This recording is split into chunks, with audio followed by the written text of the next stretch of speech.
SSTVಯಲ್ಲಿ ಜಾಹೀರಾತು ನೀಡಲು ಈ ನಂಬರಿಗೆ ಸಂಪರ್ಕಿಸಿ. ಓಕೆ, ಅಂದರೆ ಈ ಡೆವಿಲಲ್ಲಿ ಎಷ್ಟು ಜನ ಸರ್ ಅವ್ರ ಜೊತೆ ಜರ್ನಿ ಕಳೆದಿದ್ದೀರಾ? ಅಂದರೆ ಅದ್ರ ಬಗ್ಗೆ ಹೇಳೋದಾದರೆ ಆ ಜರ್ನಿಯಲ್ಲಿ ಹೇಗಿತ್ತು? ಇಲ್ಲ ನಾನು ಅದೇ 16 ಡೇಸ್ ನಂದು ಶೂಟ್ ಇತ್ತು. ಪ್ರತಿದಿನವೂ ಹೊಸದು ನನಗೆ.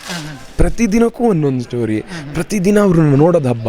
ಈಗ ನವರಾತ್ರಿಯಲ್ಲಿ ದೇವಿನ ನೋಡೋಕ್ಕೆ ನಾವು ಹೆಂಗೆ ಓದಾಡ್ತೀವೋ, ನಾ ಈ 16 ದಿನವೂ ಅವ್ರನ್ನ ನೋಡ್ತಾನೆ ಇರಬೇಕು. ಇರೋ ಅವಕಾಶನ ಅವ್ರನ್ನ ನೋಡೋಷ್ಟು ಕಣ್ಣು ತುಂಬಾ ನೋಡ್ಕೋಬೇಕು ಅನ್ನೋದೇ ನಾನು ನೋಡ್ಕೊತಿದ್ದೆ ಸರ್. ಅಂದರೆ ಒಂದಿಷ್ಟು ಟೈಮ್ ಕಳೆದಿರ್ತೀರ ಅವ್ರ ಜೊತೆ, ಏನಾದರೂ ನೀವೇನಾದರೂ ಕೊಟ್ಟಿರುವಂಥದ್ದು ಅವ್ರೇನಾದ್ರು ಈಸ್ಕೊಟ್ಟಿರೋ ಈ ಥರದ್ದು ಏನಾದರೂ ತುಂಬ ವೈರಲ್ ಆಗಿರೋ.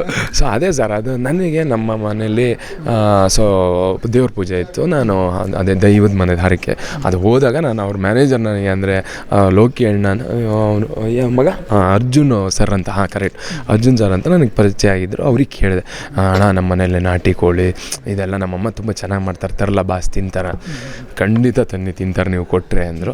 ನಾನು ಅದನ್ನು ಅಮ್ಮನ ಹತ್ರ ಮಾಡಿಸ್ಕೊಂಡು ಹಲಸಿನ ಹಣ್ಣಿನ ಕಡುಬು, ನಮ್ಮ ಕಡೆ ಸ್ಪೆಷಲ್ ಅದು ಆ ಟೈಮಲ್ಲಿ, ಅದ್ರ ಕಡುಬು, ಮಟನ್ನು, ಚಿಕನ್ನು ಇದೆಲ್ಲ ತಂದಾಗ ನಾನು ಅದನ್ನು ಅವರು ತಿಂತಾರೆ ಅನ್ನೋದು ನನಗೆ ಗೊತ್ತಿರಲಿಲ್ಲ. ನಂಗೆ ಕೊಡಬೇಕು ಅನ್ನೋದು ನನ್ನ ಆಸೆ ಆಯಿತು.